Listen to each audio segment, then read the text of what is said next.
साहिर सिद्दीकी बहुत बड़े हमारे झंग के शायर थे। उन्होंने रसूलुल्लाह सल्लल्लाहु अलैहि वसल्लम की बारगाह में अर्ज किया और वो माहौल कभी कभार मुझे याद आता है।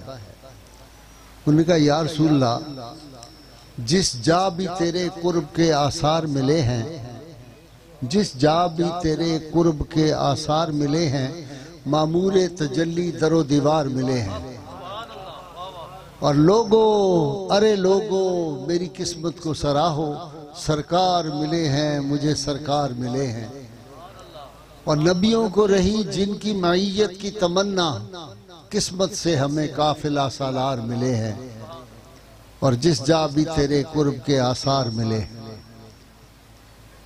मेरे दोस्तों और ख़ास तौर पे नौजवानों, हम वो खुशबख्त उम्मत हैं जिनको अपनी खुशबख्ती का अंदाज़ा ही नहीं। इसका हमें उस वक्त पता चले जब मैदान हशर लगेगा ना।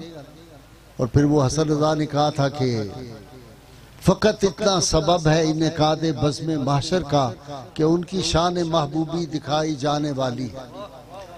सारी उम्मतें होंगी, 120 सफ़े होंगी, टोटल पूरी दुनिया जितनी कायनात में जनाब आदम से लेकर शाम क़यामत तक जितने लोग आए, जितनी उम्मतें आई, जितने अंबिया आए, 120 सफ़े, उनमें से 80 सिर्फ रसूलुल्लाह सल्लल्लाहु अलैहि वसल्लम के गुलामों की होंगी, जिनमें मैं और आप शामिल होंगे।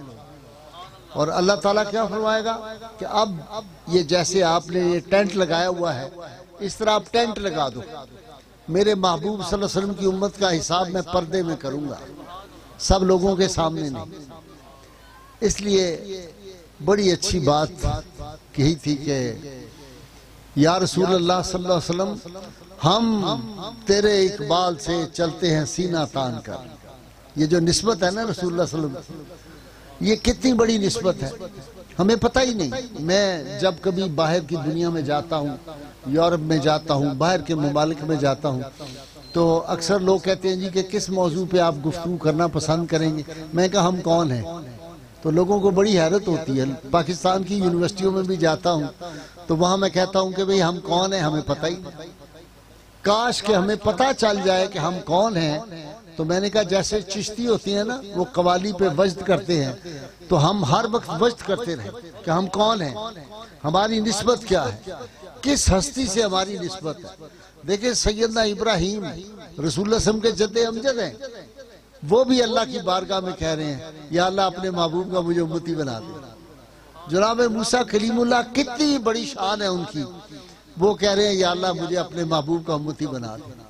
जनाब ईसा कहते हैं कि मैं अगर, या अल्लाह, तेरे जो महबूब खातमुन नबिय्यीन आने वाले हैं, उनके बूटों के तस्मे अगर मैं बांधने मुझे नसीब हो जाए तो मैं समझूं कि मेरे लिए बड़ी इज्जत की बात है, और हम उनके उम्मती हैं।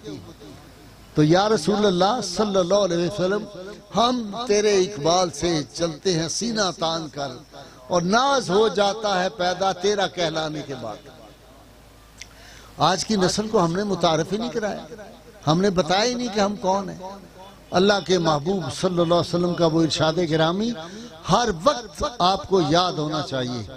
आप सल्लल्लाहु अलैहि वसल्लम फरमाया कि जिस शख्स ने मुझे देखा उसने मेरी ज़ियारत की। अब ये भी समझ लें कि सैयद आलमीन सल्लल्लाहु अलैहि वसल्लम को जिसने देखा वो कैसे खुशबख्त, जिसने मोहब्बत की आंख से, ईमान की आंख से एक लम्हा के लिए उस ज़ाते पाक के चेहरा अनवर को देख लिया, अल्लाह ने फरमा दिया, रज़ी अल्लाहु अन्हु वरज़ू अन्हु, मैं उनसे राजी हो गया, वो मुझसे राजी हो गया। जिसने मुझे देखा, मुझ पे ईमान लाया, फरमाया एक खुशखबरी उसके लिए, एक मुबारकबाद। कितनी? एक खुशखबरी और एक मुबारकबाद। और फरमाया 7 खुशखबरियां, 7 मुबारकबादें उन लोगों के लिए जो मेरे बाद आएंगे, मेरी जारी हयात के बाद आएंगे, और वो मुझ पे ईमान लाएंगे, और उनकी ख्वाहिश होगी कि काश वो मेरे चेहरा अनवर की ज़ियारत कर सके। आप में से कौन है हर वक्त तड़पते हैं, या अल्लाह हमें अपने महबूब का दीदार करा दे। और वो वक्त जो है, वाह वाह वाह वाह, सुभान अल्लाह सुभान अल्लाह, हुजूर सैयद आलमीन सल्लल्लाहु अलैहि वसल्लम जब हुस्न था उनका जलवा नुमा, अनवार का आलम क्या होगा, हर कोई फिदा है बिन देखे, दीदार का आलम क्या होगा। तारीख में बहुत बड़ी किताब लिखी है कार्लाइल ने। उसने जो किताब लिखी उसका नाम है हीरोज एंड हीरो वर्शिप, कि जो दुनिया में हीरो हैं और उन हीरोज की पूजा कैसे की जा सके। सारे दुनिया के हीरोज जो थे, बड़े बड़े सियासतदान, बड़े बड़े मुकर्रर, बड़े बड़े पहलवान, बड़े दुनिया के जो लोग थे, सब की मुताला करने के बाद उसने लिखा एक हस्ती ऐसी मुझे मिली है पूरी कायनात में, मोहम्मद सल्लल्लाहु अलैहि वसल्लम। He commanded the hearts of the people. Muhammad सल्लल्लाहु अलैहि वसल्लम ने लोगों के दिलों पे हुक्मरानी की है, दिल उनके गुलाम हो गए। आज 14.5 सदियां हो गई हैं। मैं दावे के साथ हमेशा कहता हूं 1,24,000 अंबिया दुनिया में आए, पैगंबर आए, रुसल आए, अंबियाए किराम आए।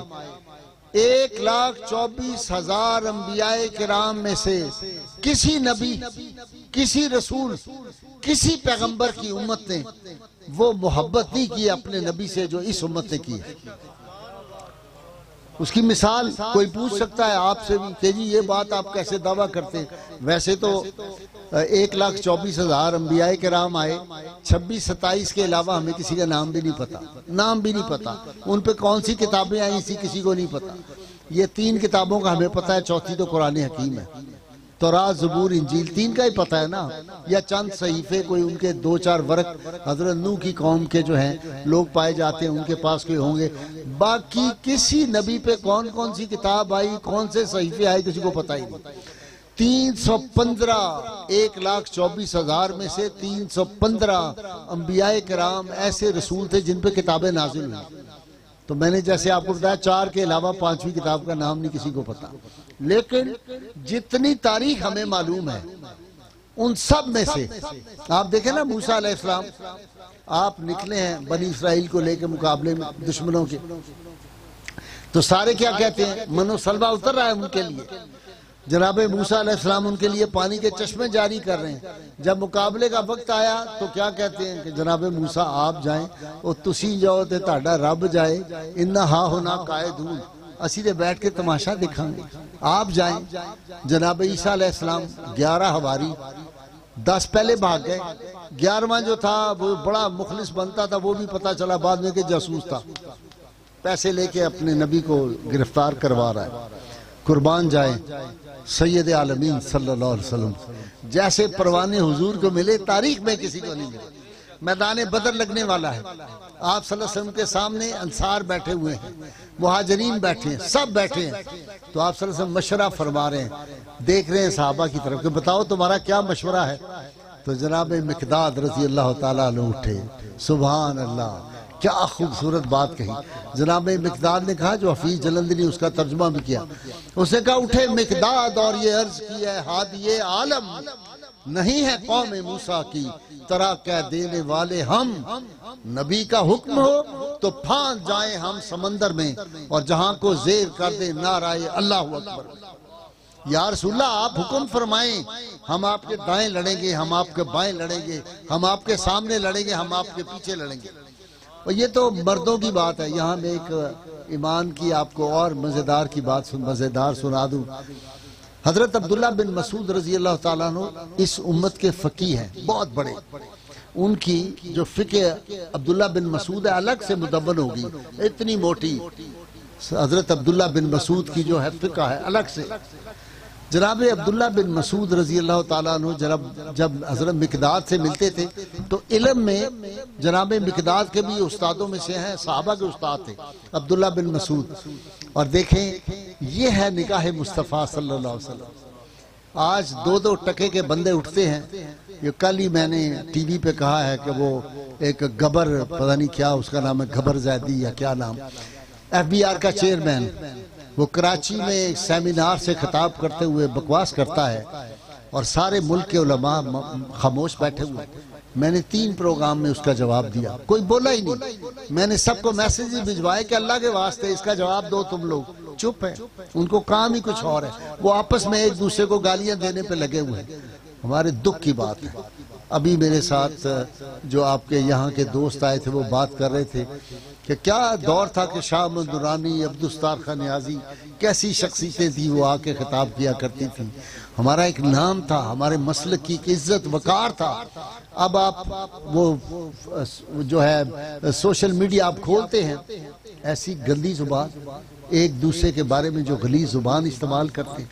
आप अवाम को इस बात का चाहिए, ऐसे लोगों का मत साथ दो, ये दीन की तबाही हमारी हो रही है। तो हजरत उसने जो कहा उस आदमी ने कि सल्तने मदीना, कहता है ये फजूल बात है, ये बकवास है। सल्तने मदीना क्या थी?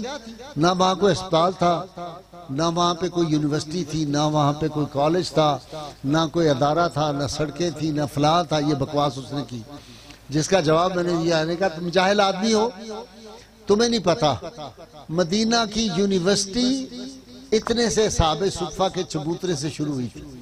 और मदीना जो एक बस्ती थी, वो जितनी मस्जिद नबवी है ना आजकल, ये टोटल मदीना मुनव्वरा था। वहां से जो उस यूनिवर्सिटी के पढ़े हुए थे, ये आज उन्हीं के नालैन का सदका है कि इस्लाम के 57 ममालिक इस्लामी है। ये थी वो यूनिवर्सिटी मदीना की। वो यूनिवर्सिटी मदीना की ऐसी थी, जो चरवाहा था अब्दुल्ला बिन मसूद, बकरियां चराने वाला बच्चा, गरीब यतीम बच्चा, उसको पकड़ के मोहम्मद अरबी सल्लल्लाहु अलैहि वसल्लम जब अपने मदरसे में लाए, तो फिर वो दुनिया का इतना बड़ा इमाम बन गया, फकीह बन गया। तो अब्दुल्ला बिन मसूद जब मिलते थे ना हजरत मिकदाद को, तो हालांकि मिकदाद बड़े मुजाहिद थे, उन्होंने इतनी बड़ी बात की थी उस वक्त बदर के मैदान में। तो हजरत अब्दुल्ला बिन मसूद कहते थे, वो बड़ी इज्जत करते। हजरत मिकदाद जब मिलते कोशिश करते कि इनके हाथ को बोसा दें, तो जवाब में हजरत मिकदाद जो थे उनको अब्दुल्ला बिन मसूद क्या कहते, कहते यार गल सुन, मेरा सारा इल्म एक पासे, वो जो तुमने एक फिक्रा कहा था ना सैयद आलमीन सल्लम की बारगाह में कि या रसूल आप हुक्म दें, हम समंदर में छलांग लगा देंगे, हम आपके दाएं लड़ेंगे बाएं लड़ेंगे, कहते मेरा सारा इल्म तुम्हारे उस कॉल पे कुर्बान है। जैसे सैयदना सिद्दीक़ अकबर को जनाब उमर फारूक रजी अल्लाह ताला ने फरमाया करते थे कि सिद्दीक़ मेरी सारी नेकियां, मेरा सब कुछ जो है, एक रात और एक दिन मुझे दे दो, मेरे साथ ये तबादला कर लो। फारूक आजम जिनकी नेकियां आसमान के सितारों से ज्यादा है, वो कह रहे हैं सैयदना सिद्दीक़ अकबर, वो एक गारे सौर वाली रात और वो दिन जब मुसलमा कज़ाब के लिए के खिलाफ आपने यहाँ से मुजाहिदीन भेजे थे और हुजूर की खत्म नबूवत का तहफ़्फ़ुज़ किया था। तो ये मदीना की यूनिवर्सिटी, मैंने कहा मदीना की यूनिवर्सिटी, तुम कहते हो वहाँ हॉस्पिटल कोई नहीं था, वहाँ कैसा हॉस्पिटल था? वहाँ के जो सर्जनों के सर्जन थे वो करते क्या थे कि एक आंख, अली उल मुर्तजा शेर खुदा कहते हैं, मैं ये किला कैसे खैबर का फतह करूं, मेरी तो आंखें खराब हुई, मेरी तो आंखें आई हुई हैं। वो अपना लुआबे दहन लगाते हैं, कभी जिंदगी में फिर आंख की तकलीफ ही नहीं हुई। मैंने कहा कि हजरत अब्दुल्ला बिन अतीक की टांग टूट गई है उस दुश्मन को मारने के लिए जो रसूलुल्लाह सल्लल्लाहु अलैहि वसल्लम का दुश्मन था, गुस्ताख था, उसको कत्ल करके वापस आ रहे हैं। तो रसूलुल्लाह सल्लल्लाहु अलैहि वसल्लम ने बड़ा खुशी से जब नारा लगाया ना इन्होंने आके मस्जिद में, तो हुजूर बहुत खुश हुए। तो आपने कहा मुबारक हो भाई, कमाल कर दिया तुमने। कहा यार रसूलुल्लाह बाकी तो कमाल किया, लेकिन मेरी टांग टूट गई है। फरमाया कहाँ है?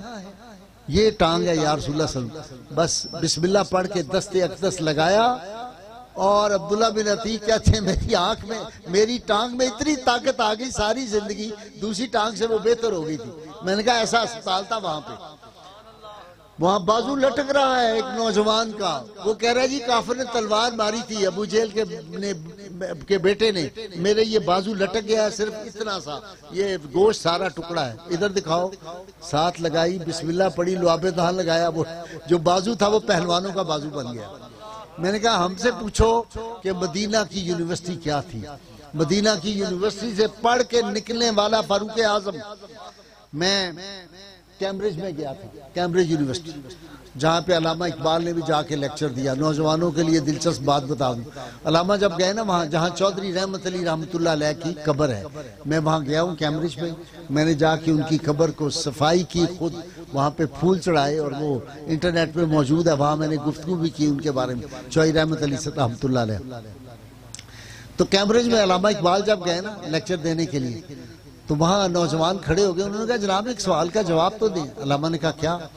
कहने लगे ये सारे अंबिया जो हैं ये एशिया में आए, यूरोप में कोई नबी नहीं आया, तो ये क्या बात थी? तो अल्लामा इकबाल को कोई मजाक करके कहाँ जाए। अल्लामा ने कहा असल में बात यह बेटा, वो अज़ल में ही फैसला हो गया था। अल्लाह ने फैसला कर दिया अंबिया सारे एशिया में आएंगे, शैतान सारे यूरोप में आएंगे। तो हमारे तो बड़े वो थे यार, मौला मोहम्मद अली जौहर रहमतुल्लाह अलैह, कैसे लोग थे। यूरोप में गए हुए थे तो वहाँ का एक आदमी जो मौला मोहम्मद अली जौहर को खुश खुराक बड़े थे, खाने का बड़ा शौक था दोनों भाइयों, शौकत अली को भी मोहम्मद अली जौहर को भी। और कुर्बान जाऊं, पहले तुम इनकी ये बात सुना दूं कि कैसे लोग थे ये मोहम्मद अली जौहर और इनके भाई। अदालत ने 4.5 साल की उनको सजा दी थी, कराची ट्रायल के नाम से मशहूर है, वो छप चुकी है सारी प्रोसीडिंग। वहां खड़े थे अंग्रेज जज के सामने। अब ये है मोहम्मद अली जौहर का इश्क। ऐसे करके अपने भाई के इधर हो जाओ, मौलवी साहब आगे बैठे हो, ऐसे करके हाथ रखा, ये देखें, ये ऐसे करके कंधे के ऊपर हाथ रखा और जज को मुखातिब कहा, जज साहब ये मेरा भाई शौकत अली है, ये मुझसे बड़ा है, हम यतीम हो गए थे बचपन में, मेरी माँ ने अम्मा ने कहा था कि ये बड़ा भाई जो है ये बाप की जगह है, इसका तुमने अदब करना है। तो कहते हैं कि अम्मा जान 4 आने मुझे देती थी, 4 आने इसको देती थी स्कूल जाते हुए। तो रास्ते में ये मुझसे शौकत अली साहब बहुत मोटे थे, जरा ताकतवर, तो रास्ते में ये मुझे फैंटी लगाता था, चवन्नी मेरी छीन लेता था, लेकिन मैं कभी बड़े भाई के सामने नहीं बोला, क्योंकि माँ ने कहा था कि बड़ा भाई जो है वो बाप की जगह, इसका अदब करना है।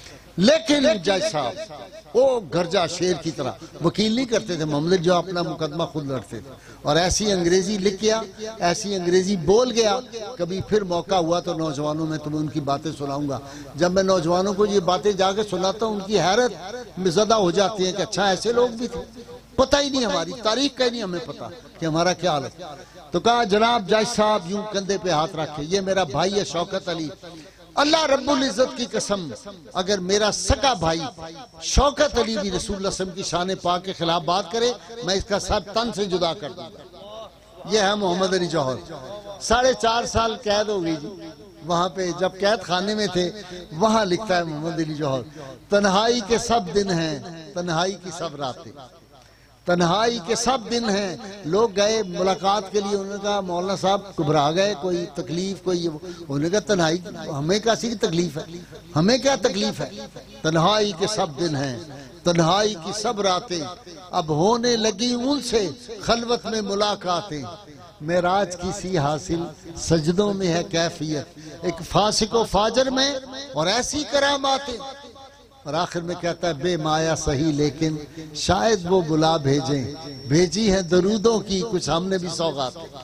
कहा हुजूर की नजरे करम है मुझ पे, यहाँ जेल के अंदर हमें क्या खतरा है। और यही बात मेरे बेटों नौजवानों में आपको कहता हूँ, आज हमारे अकायद को मुतजलजल किया जा रहा है। आप इस बात पे गौर करें, कभी हमारे यहाँ ये तसव्वुर था कि किसी अहले बैत की शख्सियत के बारे में हम कोई उंगली उठा सके। मैं अभी एक बहुत बड़ी कॉन्फ्रेंस को चंद दिन पहले, ये पिछला जो इतवार गुजरा है, मैं एक बहुत बड़ी कॉन्फ्रेंस से खिताब कर रहा था जहां तमाम मसालिक के बड़े बड़े उलमा आए हुए थे, मशाइख़ इज़ाम आए हुए थे, पूरी दुनिया का प्रेस वहां पे मौजूद था। तो मैंने गुफ्तगू की और मैंने कहा कि रसूलुल्लाह सल्लल्लाहु अलैहि वसल्लम ने अपना जो आखिरी खुतबा फरमाया उसमें क्या फरमाया कि मैं 2 भारी चीजें तुम्हारे दरमियान छोड़ के जा रहा हूं, एक अल्लाह की किताब और एक मेरे अहले बैत, इनको थाम के रखोगे तुम क़यामत तक कभी गुमराह नहीं होगे। ये रसूलुल्लाह सल्लल्लाहु अलैहि वसल्लम ने इरशाद फरमा दिया। फिर दूसरा इरशाद सुनाया कि आप सल्लल्लाहु अलैहि वसल्लम फरमाया मेरे अहले बैत जो है इनकी मिसाल जो है वो सफीना नूह की है, ये कश्ती नूह की है, जो इसमें सवार हो गया वो पार हो गया। तो आज हमारी पूरी कोशिश है कि हम सफीना नूह में सुराग कर रहे हैं। हम कह रहे हैं सैयदा फातिमा से ये गलती हुई, सैयदा ज़ैनब से ये गलती हुई, इमाम हुसैन क्या लेने गए थे करबला में, नाउज़ुबिल्लाह मिन ज़ालिक, इमाम हसन से फलानी गलती हुई, हज़रत अली से फलां गलती हुई, हज़रत अली ने वो जो खैबर का जो दरवाज़ा उखाड़ा था वो तो इतना सा दरवाज़ा था, ये सब झूठ है कि जी 40 आदमी उसको उठाते थे। ये हम बातें आज हमारे मुआशरे में हो रही, ये कभी हुई थी। अब मैं जब तकरीर करके उतरा तो मुझे एक और जगह जाना था, एक और कॉन्फ्रेंस थी बहुत बड़ी लाहौर में, तो मैं तेज़ी से चलता हुआ निकल रहा था, साथ मेरे अहबाब थे, पीर नईम शाह साहब मेरे साथ आए हुए, पीर जी मेरे साथ थे। जब मैं निकल रहा था तो आप हैरान हो गए कि एक बुढ़े मौलवी साहब 80 साल से ऊपर की उम्र होगी, बड़ी तेजी से दूर से आया, मुझे कहता रुक जाओ रुक जाओ। मैंने कहा क्या बात? कहने लगा जी ये आपने क्या ये बताया है कि रसूलुल्लाह सल्लल्लाहु अलैहि वसल्लम ने फरमाया था कि 2 चीजें भारी छोड़ के जा रहा हूँ। तो मैंने कहा शायद बूढ़ा आदमी है, ये सुन नहीं सका प्रॉपर। मैंने कहा जी 2 चीजें, एक अल्लाह की किताब और एक आपने फरमाया मेरे अहले बैत, और इनकी मिसाल जो है वो सफीना नूह की है। कहने लगा जी ये हदीस नहीं है, मैं तो इसको मानता ही नहीं, नाउजुबिल्लाह मिन ज़ालिक। मैंने कहा आप नहीं मानते? ये मुस्लिम शरीफ की हदीस है, ये मुस्नद अहमद की हदीस है, ये मुस्तदरक हाकिम की है, 134 तुरक में ये जो है हदीस बयान हुई है, इसका इनकार हो रहा है। वजह क्या है? कौन इसके पीछे है? कौन इस साजिश के पीछे है? खत्मे नबुव्वत पे हमले हो रहे हैं। इस पाकिस्तान में अहम ओहदों के ऊपर जो खत्मे नबुव्वत के दुश्मन है उनको लगाया जा रहा है, और जो हुकूमत आती है उसको लगाती है। मैं तहदीस नेमत के तौर पे एक बात आपको बताऊंगा, आपको तो नहीं पता होगा। पाकिस्तान में जितने नामूसे रिसालत के बड़े मुकदमे अदालतों में लगे और जितने खत्म नबूवत के, वो सब मैंने लड़े। जो वकील है उनको पता होगा। और किसी एक केस में मेरे रब ने मुझे शर्मिंदा नहीं किया, हर केस जीत के दिया। लोहे की दीवार रसूलुल्लाह सल्लल्लाहु अलैहि वसल्लम की नामूस की हिफाजत के लिए मैंने बना दी, क़यामत तक अब उसको कोई बदल नहीं सकता। जो मेरे मुकाबले में वकील साहब थे वो नाउजुबिल्लाह मिर्जा गुलाम अहमद कादियानी, जो अपने 313 वो साहबी उनको कहता था नाउजुबिल्लाह, उसका बेटा था, मिर्जे के एक खास मुरीद का बेटा मेरे मुकाबले में। और वकील साहब, उस वकील के बेटे को पाकिस्तान के बहुत बड़े ओहदे पे लगाया हुआ है, और हमारे बच्चों को जो था वो फौरी तौर पे फारिग कर दिया गया, ये कह के कि इनका बाप जो है ये तो नामूसे रिसालत पे बातें करता है, वो तो खत्म नबूवत की जंग लड़ता है। ये हमारा पाकिस्तान है। परसों मैंने कहा लाहौर में बहुत बड़ी तकरीब में बड़े सहाफ़ी बैठे हुए थे, बड़ी तारीफ़ें कर रहे थे हमारे साबका सियासतदानों की। आधे इसकी तारीफ़ कर रहे थे, आधे उसकी, मैं नाम नहीं इनके लेता सियासतदानों की। मैं खड़ा हुआ, मैंने कहा हुजूर ये तारीफ़ें आप इनकी करें, मुझसे भी इनकी तारीफ़ सुन लें। ये सारे वो बदबख्त हैं जिन्होंने रसूलुल्लाह सल्लल्लाहु अलैहि वसल्लम के दुश्मनों को चुन चुन के बड़े ओहदों पे बिठाया था। कोई इसमें तखसीस नहीं है कि फलां बहुत अच्छा था और फलां बहुत बुरा था। ये सारे एक जैसे, सारे लूटने वाले पाकिस्तान। ये मैं और आप, हमने कोई कर्जे लिए थे IMF से? आज ये जो महंगाई का अजाब हमारे ऊपर, रोज एटम बम चलता है। मैंने तो यहाँ तक कह दिया था मीडिया पे बैठ के कि ये जो एटम बम है इसको मारो, तुम सारे शुरफा जो जिनकी जायदादें दुबई में हैं, लंदन में हैं, पेरिस में हैं, अमेरिका में हैं, ये सारे इस्लामाबाद में बैठ जाओ। हम जैसे लोगों को पकड़ के तुम डेजर्ट में ले जाओ, एटम बम मारो, तुम फिर गलियां हो जान सुनिया विच मिर्जा यार फिर। तो ये सियासतदानों का हाल है जो रसूलुल्लाह सल्लल्लाहु अलैहि वसल्लम की खत्म नबूवत के दुश्मन थे। वो पहली हुकूमत आई, मियां नवाज शरीफ की हुकूमत में वही थे, उसकी आई अपना जनरल परवेज मुशर्रफ की वो थे, बाद में पीपल्स पार्टी के वही लोग ओहदों पे थे, बाद में इमरान खान साहब आए वही ओहदों पे थे, बाद में फिर ये आए फिर इनके ओहदों पे। तो ये हाल है और हमारे उलमा को नहीं पता। मैंने कहा बदनसीबी से कल और सुबह भी जो प्रोग्राम होगा आप देखेंगे उसमें, मैंने कल परसों प्रोग्राम में कहा, मैंने कहा उन लोगों के बारे में जिसने कहा कि रियासत मदीना बकवास है, उसके बारे में एक लफ्ज नहीं कहा। जिसने सारी उम्र खत्म नबूवत और नामूसे रिसालत के मुकदमे लड़े, उसके खिलाफ मौलवी फतवे दे रहे हैं। नाउजुबिल्लाह मिन ज़ालिक। ये हमारा हाल हो गया है। हमें पता ही नहीं कि कहां से क्या साजिशें दीन इस्लाम के खिलाफ हो। और आप भोले लोग होते हैं, मैं आया हूं तो मेरे नारे लगा दिए, कोई और आएगा वो भी नारा लगा। मैंने कहा यहां तो अगर यजीद का आके कोई शान बयान करनी शुरू कर दे और वो कहे यजीद जो है क़यामत के दिन उसके हाथ में नाउजुबिल्लाह लवाउल हम्द हजरत इमाम हसन हुसैन के हाथ में, अली मुर्तज़ा के हाथ में नहीं होगा, यजीद के हाथ में होगा, ये उसके नारे लगाएंगे। ये सब लोग वो हैं। तो आपको खबरदार रहना चाहिए। ये जो हम महफिले नात करते हैं, ये जो हम उर्स करते हैं, इनका फ़ायदा क्या है? इनका फ़ायदा ये है, अगर आप किसी महफिल पाक में जाते हैं, किसी उर्स में जाते हैं, उसका टेस्ट क्या है? अगर आप उर्स से उठ के आए, आप इस महफिल से गए और सैयद आलमीन सल्लल्लाहु अलैहि वसल्लम की मोहब्बत आपके दिल में कोई उजागर, कोई जुगनू, कोई ज़रा सा जुगनू आपको नजर आया तो फिर ठीक है, अगर नहीं है तो फिर कोई नहीं। इकबाल ऐसे नहीं कहता, नगमा कुजाओ मन कुजा सागे सखुन बहाना ईस सुए कतार मी कशम नाकाए बेजमाम रा। वो कहता है मेरा तो कोई और काम नहीं, लोग समझते हैं मैं शायर हूँ और आपके इसी इलाके का शायर। और यहाँ मैं एक और आपको बात अर्ज कर दूँ, आपका जिला सियालकोट है या नारोवाल है, मुझे नहीं पता। सियालकोट है। वाह, सियालकोट की आपको अजीब बात सुनाऊं, हम कहाँ से कहाँ गिरे हैं। ये जो था ना कुलदीप नायर, हिंदुस्तान का बहुत बड़ा साफी है, कुलदीप नायर उसका नाम, वो यहीं का रहने वाला था। सियालकोट में एक बुजुर्ग थे, उनका मज़ार था, इनकी हवेली थी सियालकोट के अंदर।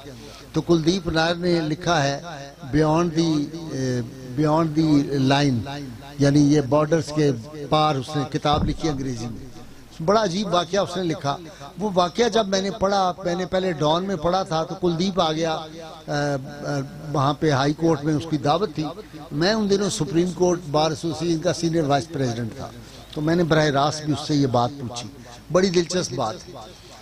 वो एक मज़ार था, तो ये कहता है हम बचपन में थे तो मेरी वालदा कहती थी कि बाबे दी कब्र ते जाके ना दीवा बाल के आ। तो कहता है कि मैं दिया जलाता था, लेकिन जब मैं जवान हुआ तो मैंने कहा ये तो फजूल बातें हैं, जाके दिया बाबे की कब्र में जला दो, बाबे की चादर चढ़ा दो, फलां करो। कहता है मैं गिरफ्तार हो गया और इंदिरा गांधी उसके बहुत खिलाफ थी, तो उसने उस पर बगावत का मुकदमा किया और उसको अंदर कर दिया। जब अंदर हो गया तो कहता है मैं बहुत परेशान था, तो मैं बैठा हुआ था अपने जेल के कमरे में। इतनी देर में मैंने यकदम देखा तो एक बाबा जी, उन्होंने सफेद सब्ज कपड़े पहने हुए थे, वो सामने आके कुर्सी पे बैठ गए। मैं कहता है एकदम देखा कि वो ताला लगा होता है ना, जो ये जो दरवाजे होते हैं कैदियों के, उसमें बाहर से ताला लगा होता है और वो सलाखों वाला दरवाजा होता है जेल का। तो उसने कहा मैंने देखा कि ये ताला तो उसी तरह लगा हुआ है, ये बंदा कौन है? खौफजदा मैं हो गया। तो मैंने जुर्रत करके उन्हें पूछा कि आप कौन हैं? उन्होंने कहा बेटा तुम घबराओ ना, वो सियालकोट जहाँ तुम्हारी अम्मा तुम्हें भेजती थी ना दिया जलाने के लिए, मैं वही बाबा हूँ, तुम्हारी मदद के लिए आया हूँ, और आज शाम से पहले तुम बरी हो जाओगे, आज शाम से पहले तुम घर चले जाओगे।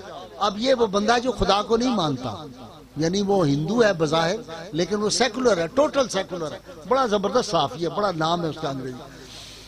कहता है मैंने इसके बाद उसको बुलाया सुपरिटेंडेंट को, तो मैंने उसे कहा कि यार मेरे ऑर्डर आ गए हैं रिहाई के। उसने कहा आपका दिमाग खराब है, आपके खिलाफ तो बगावत का मुकदमा है, आप तो आपकी तो जमानत ही नहीं होनी 5 साल, तो आप कैसे? कहता है मैंने कहा यार जरा पता करना, मुझे बताता। कहता है घंटा 2 घंटे गुजरे तो मैंने फिर बुलाया सुपरिटेंडेंट को। मैं कहा यार कोई ऑर्डर आया है मेरी रिहाई का? उसने समझा कि इसके दिमाग पे असर हो गया है, जेल में आया है, बड़ा अमीर आदमी था, तो जेल में आके सलाखों के पीछे इसका थोड़ा दिमाग पे कोई असर हो गया। कहता है मैंने फिर अपना तीसरी दफा उसे बुलाया। कहते हैं चौथी मर्तबा मैंने देखा तो सुपरिटेंडेंट आ रहा है, बड़ी तेजी से उसके सांस फूले हुए हैं। वो कहता है नायर साहब, कुलदीप साहब अजीब हो गया। उन्होंने कहा क्या हुआ? कहते हैं आपके रिहाई के ऑर्डर आ गए, ये ऑर्डर आपके आ गए। अब अगली बात सुन।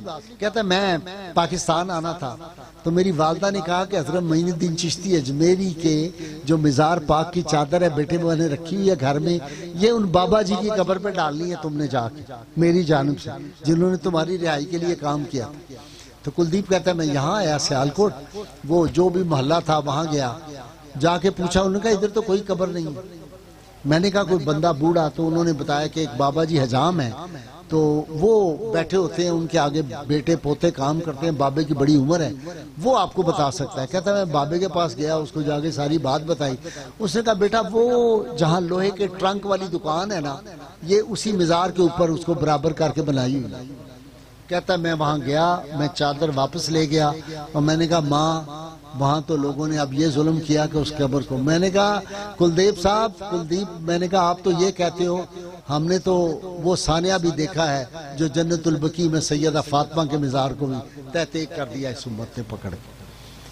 तो ये जब कौमों में सवाल आता है ना फिर इस तरह का, हमने रसूल अल्लाह की वालदा माजदा के मज़ार पाक को यानी जो है वो बराबर करके रख दिया। वहां पे जाना जुर्म है। मैं जब गया था मुझे पुलिस ने पकड़ लिया था वहां कि आप यहाँ पे कैसे आए हैं, अल्लाह ने किया, फिर हमें बाद में हमें छोड़ दिया गया और 3 दफा मुझे वो ज़ियारत हुई।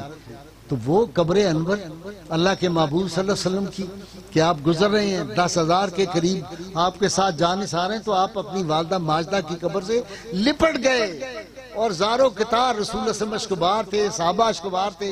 और आप सल्लल्लाहु अलैहि वसल्लम अपने सहाबा को बता रहे थे, मेरी वालदा मुझे बचपन में इस तरह गोद लेती थी, मैं इस तरह वालदा के साथ आया मदीना में, यहाँ पे वो तालाब मुझे याद आ रहे हैं जहाँ पे मैं नहाया करता था। ये सारी बातें थी। और फिर इरशाद फरमाया कि काश मैं इशा की नमाज पढ़ रहा हूँ, दूसरी रकत में हूँ, सूरह फातिहा पढ़ चुका हूँ और मेरी अम्मा जान सैयदा आमिना तैयबा ताहिरा मुझे आवाज़ मोहम्मद सल्लल्लाहु अलैहि वसल्लम, मैं दौड़ के अपनी वालदा की खिदमत में पहुँच जाऊँ। उस माँ की कब्र को भी नहीं छोड़ा। तो ये जो हमारे ऊपर अजाब आ रहे हैं, ये जो मसाइब आ रहे हैं, ये जो अलाम आ रहे हैं, कभी सोचा था कि हम अहले बैत अतार के बारे में कोई कमज़ोर बात कर सकें? हम ये बात कह सकें कि नाउज़ुबिल्लाह अंबिया से भी खताएं हो सकती हैं, नाउज़ुबिल्लाह मिन ज़ालिक। हम इसलिए हैं, अल्लाह ने अपने महबूब सल्लल्लाहु अलैहि वसल्लम को पूरी कायनात के सामने बेस्ट मॉडल फॉर ह्यूमैनिटी, मैं बार बार कहता हूँ, बेस्ट मॉडल अल्लाह ने फरमाया लक़द काना लकुम फी रसूलिल्लाहि उस्वतुन हसना, ये मैंने अपना शाहकार भेजा है सारी कायनात के इंसानों के सामने, कोई इसमें कमी तलाश करके बता दे। वो कमाल हुस्न हुजूर है कि गुमान नक्स जहान है, यही फूल खार से दूर है, यही शम्मा है कि धुआं है। 1,24,000 अंबिया की सारी खूबियां, सारी अजमतें, रिफतें जमा कर लें, अल्लाह के महबूब सल्लल्लाहु अलैहि वसल्लम उससे भी आगे। इसलिए मैंने पिछले दिनों एक सेमिनार में कहा कि ये जो 63 साला ज़ाहरी हयात है ना, कायनात के सारे हुस्न, कायनात के सारे जमाल, कायनात की सारी अजमतें, कायनात की सारी रिफतें, कायनात के सारे उलूम, कायनात की सारी बुलंदियां जो है रुख मुस्तफ़ा है वो आईना। अब ऐसा दूसरा आईना न हमारी बज़्म ख्याल में, न दुकान आईना साज। मौलाना फजल खैराबादी ने यही तो कहा था जब एक मौली साहब ने कहा था अल्लाह चाहे तो करोड़ों मोहम्मद एक आन में पैदा कर दे।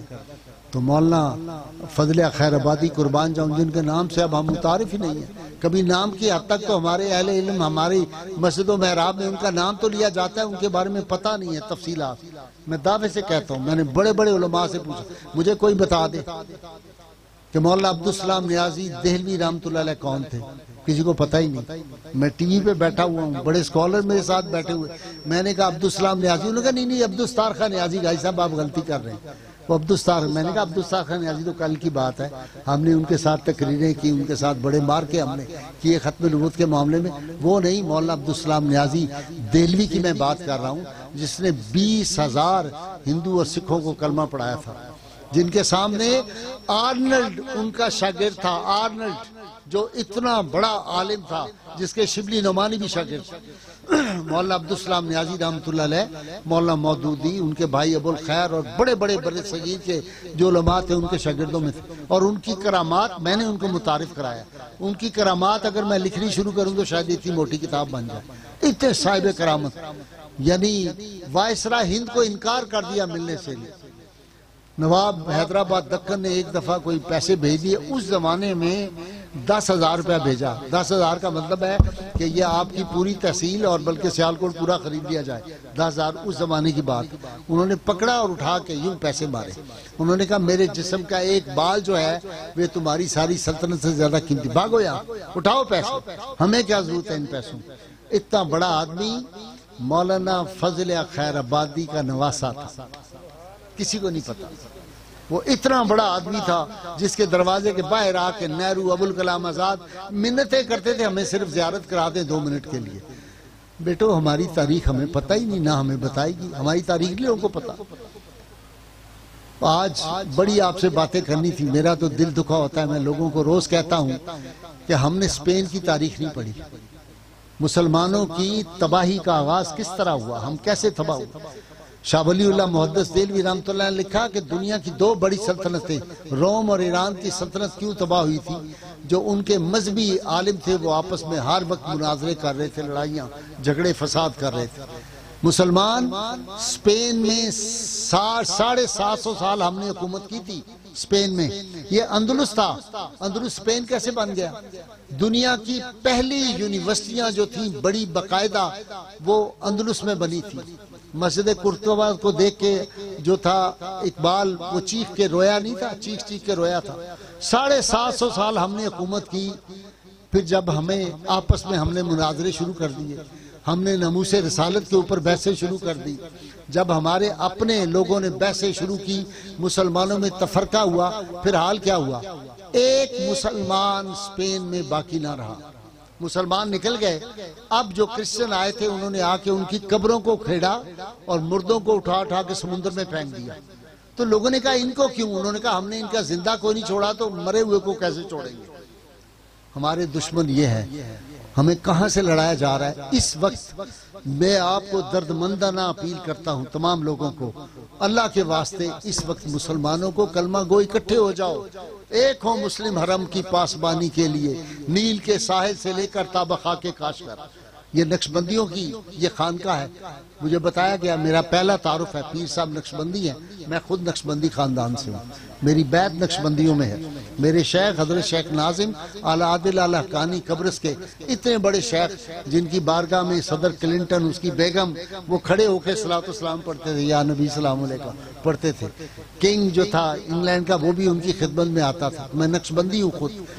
तो मैं जब सेंट्रल एशिया में गया, हजरत शाह नक्शबंद के मिज़ार अक़दस पे मैंने हाजिरी थी। मैं वहाँ पे जो है बुखारा में गया, समरकंद में गया। आप हैरान होंगे, हजरत शाह नक्शबंद के नाम पे बहुत बड़ी यूनिवर्सिटी है, मीलों में है। तो वहाँ के असातिज़ा से भी पूछा, ये यूनिवर्सिटी जिन बुजुर्गों के नाम पे उनके बारे में आप जानते हैं? उनको पता ही नहीं था। शाह नक्शबंद के नाम पे यूनिवर्सिटी है, वहां के टीचरों को भी नहीं पता शाह नक्शबंद कौन था। समरकंद और बुखारा हमारी 3000 यूनिवर्सिटियां थी। ये बुअली सीना और ये बड़े बड़े लोग वहीं से पढ़ के निकले थे। ये नक्शबंदी बुजुर्ग सारे वहीं के थे। उन यूनिवर्सिटियों में जहां यूनिवर्सिटियां थी वहां आज शराब खाने खुले हुए थे। वो मुसलमान हो गए अज़्मुकिस्तान वाले, लेकिन नमाज, मैंने एक दिन कोई नमाज का वक्त जा रहा था तो मैंने कहा असर की नमाज है तो ये निकल जाएगी, तो जल्दी से किसी वो जो पार्क था मैंने कहा यहाँ पढ़ लेते हैं। तो मैंने वो रखा होता है मुसल्ला जो रोल कर रहे हैं तो इतना सा बन जाता है, आपको पता है, वो प्लास्टिक टाइप जो हज पे भी मिलता है। वो मैंने निकाला, मैं नमाज पढ़ने लगा तो बंदे दौड़ के आ गए। उन्होंने कहा जी यहाँ आप इबादत नहीं कर सकते, यहाँ पब्लिक मकाम नहीं, मुसलमानों की मस्जिद में चले जाए, बाहर आप नमाज नहीं पढ़ सकते। ये असरात हैं, ये जवाल आया। हमने 1000 साल हुकूमत की, हमने बर्रे सगीर में 1000 साल हुकूमत की। यहाँ टीपू सुल्तान वो आदमी था जिसका सारी जिंदगी में एक भी नमाज कज़ा नहीं हुई। टीपू सुल्तान, सुल्तान अल-तुतमश जिसने हजरत जो थे कुतुबुद्दीन बख्तियार काकी का जनाजा पढ़ाया था, उसकी ना तकबीर उला जिंदगी में जाया हुई थी, ना असर की सुन्नतें जाया हुई थी। ये हमारे लोग हुक्मरान थे। आज हमारे हुक्मरान कौन है? जिनको कुल वल्लाह ही नहीं आती, जिनको बिस्मिल्लाह नहीं पढ़ना आता, सल्लल्लाहु अलैहि वसल्लम नहीं कह सकते। हमारे बड़े बड़े मनासिब पे, हमारे इंसाफ की कुर्सियों पे जो बैठे हुए हैं उनको नहीं पता, वो कहते हैं हजरत ईसा सल्लल्लाहु अलैहि वसल्लम, पता ही नहीं। ये हमारी उसकी वजह क्या है कि हम आपस में ये जो तफरके, ये जो लड़ाइयाँ, रसूलुल्लाह सल्लल्लाहु अलैहि वसल्लम के गुलाम है सारे। शमे रिसालत के परवाने जो हैं, कभी आपने परवानों को लड़ते देखा है आपस में? वो तो उस शमा के गिर्द घूमते। और आखिरी बात जो मैं आपसे अर्ज करूं, सैयद आलमीन सल्लल्लाहु अलैहि वसल्लम को कुर्बान जाऊं, 1,24,000 अंबिया कराम में से मैंने आपको बात सुनाई है। 1,24,000 अंबिया में से किसी नबी के उम्मती ने अपनी उम्मत से वो प्यार नहीं किया जो आप सल्लल्लाहु अलैहि वसल्लम की उम्मत ने और आप लोगों ने किया। मेरा दावा है। अब इसका दूसरा पहलू भी सुने। 1,24,000 अंबिया किराम में से किसी नबी, किसी रसूल, किसी पैगंबर ने अपनी उम्मत से भी वो इश्क नहीं किया जो मोहम्मद अरबी सल्लल्लाहु अलैहि वसल्लम ने किया।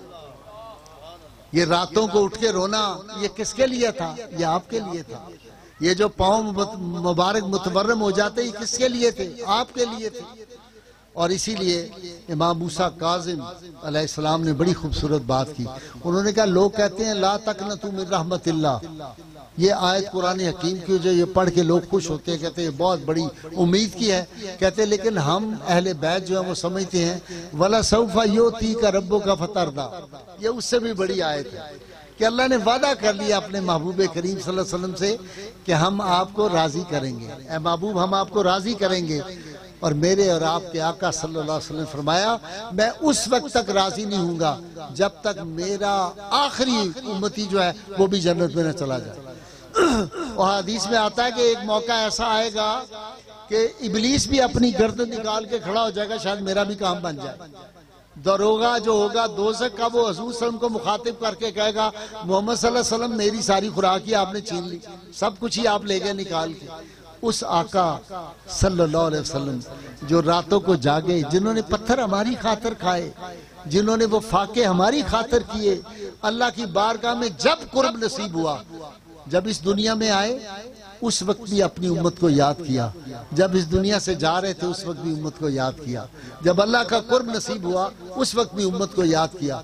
और आखिरी बात दोस्तों, सैयदना आज तो 2-2 टके के लोग जो हैं वो बाई बुस्तामी पे एतराज़ कर रहे हैं, जुनैद बगदादी पे एतराज़ कर रहे हैं। हजरत दाता गंज रहमतुल्लाह अलैह ने इस बात को कोट किया है, कहते हैं कि बाई बुस्तामी रहमतुल्लाह हमारी तसव्वुफ की किताबों में ना, और बाई बुस्तामी आपको पता है ना नक्शबंदियों के भी इमाम है। हजरत बाई बुस्तामी रहमतुल्लाह अल्लाह के करीब चले गए और इसको मेराज बायजीद कहते हैं। एक बात आपके ज़हन में रहे कि तमाम कायनात में 1,24,000 अम्बिया में से सिर्फ हमारे आका को ये शर्फ हासिल है कि अपने दिमाग की आंखों से अल्लाह का दीदार किया है। बाकी सब कुर्ब अल्लाह का हासिल रहा अपनी अपनी शान के मुताबिक, लेकिन बराह रास्त ज़ाते हक को जिस हस्ती ने देखा, वो फिर जब देख लिया तो फिर कहा मन रानी फ़क़द राल हक, जिसने मुझे देखा उसने गोया रब को देख लिया।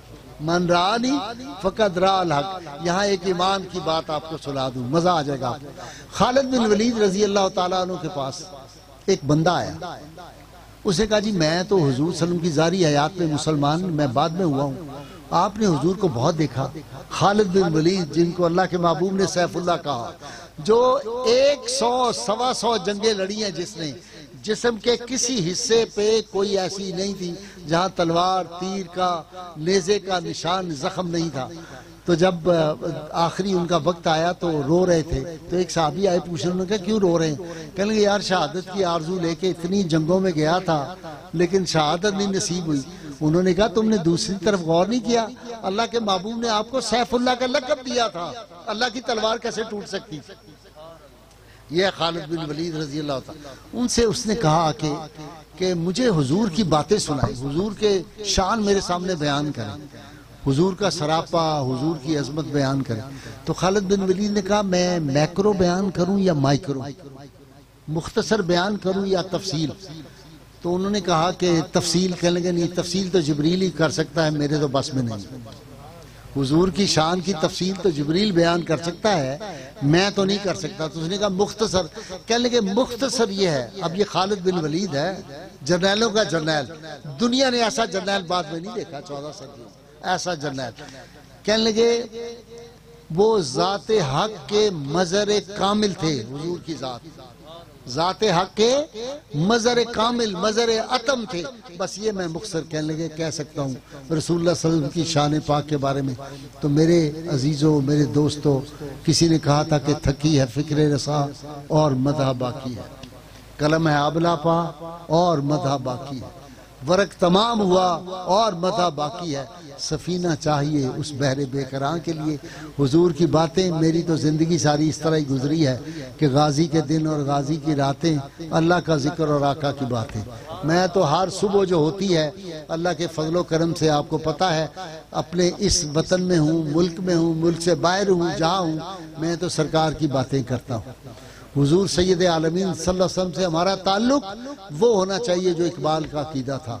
अल्लामा इकबाल ने कहा, नियाजुद्दीन के नाम जो खत लिखा मशहूर, कहा मेरा ईमान, मेरा यकीन, मेरा अकीदा है कि अल्लाह के महबूब सल्लल्लाहु अलैहि वसल्लम जिस तरह 14 सदियां पहले सहाबा को नवाजते थे, आज भी अपने गुलामों को उसी तरह नवाजते हैं, नवाज सकते हैं, क़यामत तक नवाजते रहेंगे। तो उन्होंने कहा अल्लामा साहब ये बात आप जब मीनारे पाकिस्तान पे जाते हैं बड़े जलसों में, हिमायत इस्लाम, वहाँ क्यों नहीं जाके करते? अल्लामा ने कहा यार इसलिए नहीं करता, कम फहम और कम जहन, कम ज़रफ़ लोग उस पर एतराज़ ना कर दें कि हुजूर किस तरह नवाजते हैं। हुजूर नवाजते हैं। हमारा ईमान, हमारा यकीन है सैयद आलमीन सल्लल्लाहु अलैहि वसल्लम जिस तरह सहाबा को नवाजते थे, सुल्तान बशीर जो हमारे सबसे बड़े पाकिस्तान के साइंटिस्ट हैं, अल्लाह उनको सलामत रखे, 96 साल की उम्र है उनकी, 37 किताबें लिखी हैं अंग्रेज़ी, अरबी, उर्दू में। अमेरिका उनको उठा के ले गया था वहाँ से। बहुत बुजुर्ग है मेरी नज़र में। इस वक्त पाकिस्तान में इतना बड़ा कोई आदमी दूसरा मुझे नज़र नहीं आता, ऐसा ज़बरदस्त आदमी। तो मैंने उनने एक दिन प्रोग्राम कर रहे थे, मैं और वो आमने सामने बैठे थे, कोई बात हो रही थी, तो उन्होंने बताया कि मैं जब मदीना मुनव्वरा में था तो रसूलुल्लाह सल्लल्लाहु अलैहि वसल्लम ने कैसे मेरी मेहमानदारी की। वो बड़ा लंबा वाक़या आप देख सकते हैं, टीवी पे मौजूद है वो। मैंने कहा सुल्तान साहब, क्या इस वक्त मैं और आप जब बैठे हुए ये बातें कर रहे हैं सरकार का जिक्र पाक, तो हुजूर हमें देख रहे हैं, हमें सुन रहे हैं? कहने लगे यकीनन रसूलुल्लाह सल्लल्लाहु अलैहि वसल्लम अपने हर उम्मती को पहचानते हैं। जब उम्मती दरूद पढ़ता है हुजूर को फौरी पता चलता है फला इब्ने फला मुझ पे दरूद पढ़ रहा है। कहने लगे फर्क ये है, वो दौर जो था जिस वक्त खिदमत में उनकी अबू बकर, उमर, उस्मान व अली, उस वक्त रसूल अकरम के दरबार का आलम क्या होगा। कहने लगे वो था, वो जो था दीदार आम, उस वक्त क्या था, दीदार आम था, अब दीदार खास का वक्त है। अब इसके लिए कहने लगे कि वो कुर्ब मुस्तफ़ा सल्लल्लाहु अलैहि वसल्लम, वो अकीदा, वो दुरूद आपकी बारगाह में हम पढ़ें तो आज भी हुजूर अपने गुलामों को नवाजते हैं और क़यामत तक नवाजते रहेंगे।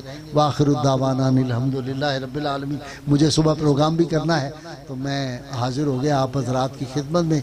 अल्लाह ताला हमारा कहा सुना कबूल फरमाए और वो जो हमें रसूलुल्लाह सल्लल्लाहु अलैहि वसल्लम से निस्बत गुलामी है, अल्लाह ताला इसको और मजबूत कर दे। वाखिरु दावाना अल्हम्दुलिल्लाह। माशाअल्लाह, सुभान अल्लाह। बड़े ही खूबसूरत अंदाज से आका अलैहिस्सलातु वस्सलाम के महामिद व महासिन से हमें आगाह फरमा रहे थे जनाब जस्टिस रज़ाए नज़ीर अहमद गाजी साहिब। अल्लाह इनके इल्म में और इनके अमल में मज़ीद बरकतें अता फरमाए। गिरामी के तरहबाब।